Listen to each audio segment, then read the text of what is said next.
There's the simplicity to the message of Vajrayana Buddhism.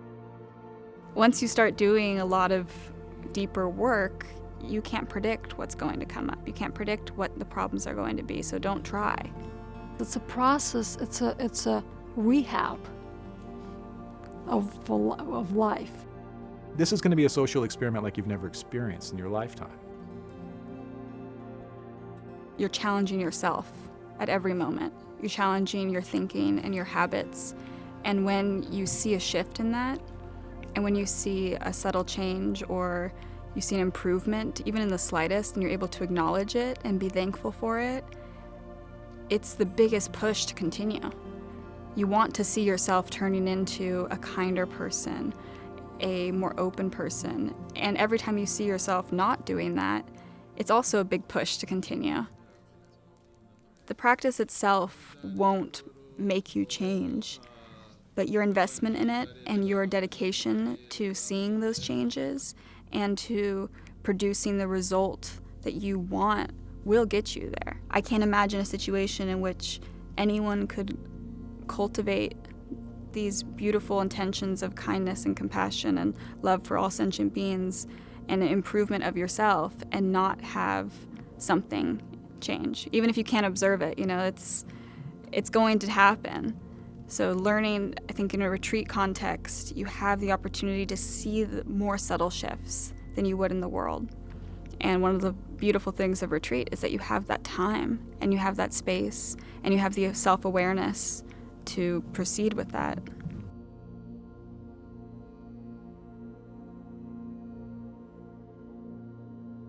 It's like a bubble arising from your consciousness, from your mind. It's just like, look, remember this? And your bubbles is arising, right? Because there's no more new object reinforcing new things. Because in the outside world, we're like, look, it's piling, and whatever underneath, we never deal with that, right? Emotions, our thinking, our desires, what is bothering us, what is worrying us, right?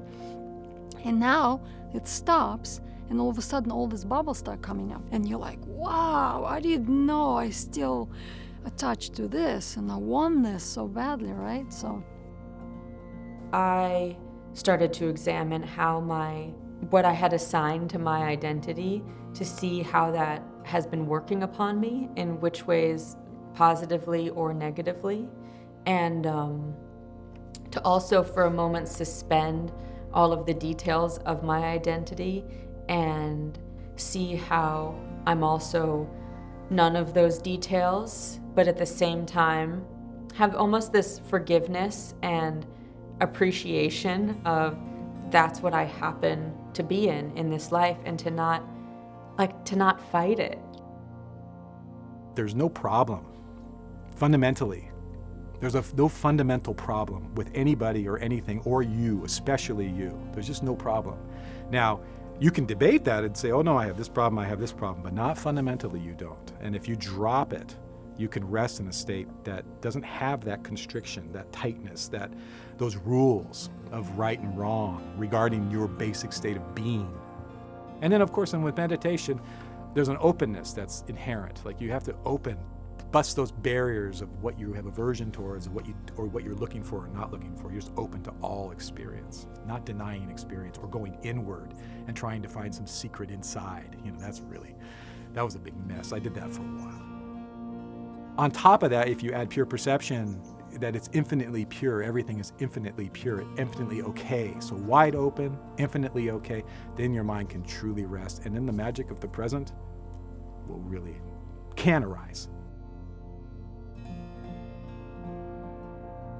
Vajrayana, which is you walk into a shrine room and it's like red, orange, yellow, blue, and sometimes it's incredibly visually so much is happening and it seems like it's overloading you to induce something, but yet there's the simplicity to the message of Vajrayana Buddhism. So I think that examining how you can reach simplicity through complexity is a possible route, and not getting caught up in the complexity.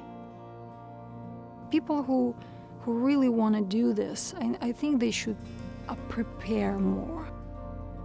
Some therapy. I mean, people may not agree with me, but go see a psychologist, see a counselor, talk your things out a little bit. Maybe you can find out a little bit about yourself before you come here, and about your triggers.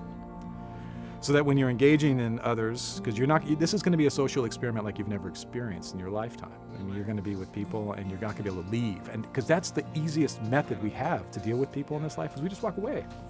Here you don't walk away. You can't walk away. So you're stuck. You have to deal with it.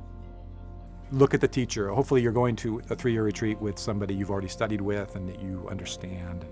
If it's a new experience with a new teacher and a new Sangha, then definitely spend some time talking to the teacher and see if you guys are on the same level as far as your Dharma understanding and whether or not you are comfortable, like a therapist or something like that, you're comfortable sharing what's really bothering you, and you're confident that the suggestions you receive are really going to be beneficial for you. Kindness is crucial. And I think if you develop kindness after retreat, that's the big achievement. You don't have to, go through walls or anything like that. So it's like just kindness, little bit. The more we think about ourselves, the more we suffer. And the more we suffer, the less kind we can be, the less patient we can be, generous we can be. And then also our practice becomes dry. I liken kindness to the water that the boats of practice float on. Like if you take the ocean away, the water, the boats won't move, no matter how much practice you do. And by being here, that became very, very clear, much clearer than it ever had before. And it was an unexpected result. If anyone is going to retreat in the future, then I really recommend you just be as kind as possible and everything will work out just fine. It can be really difficult, but for me personally, there wasn't a day that I wanted to be anywhere else. It's the most amazing experience I've had so far, and my true aspiration is that it creates a foundation for many, many more great experiences in my life. And in every single one of those, I can trace it back to the kindness of Sadra. And that's a really amazing thing that they do for Buddhism in general, but also for each individual practitioner that's trying to just keep their practice alive within themselves.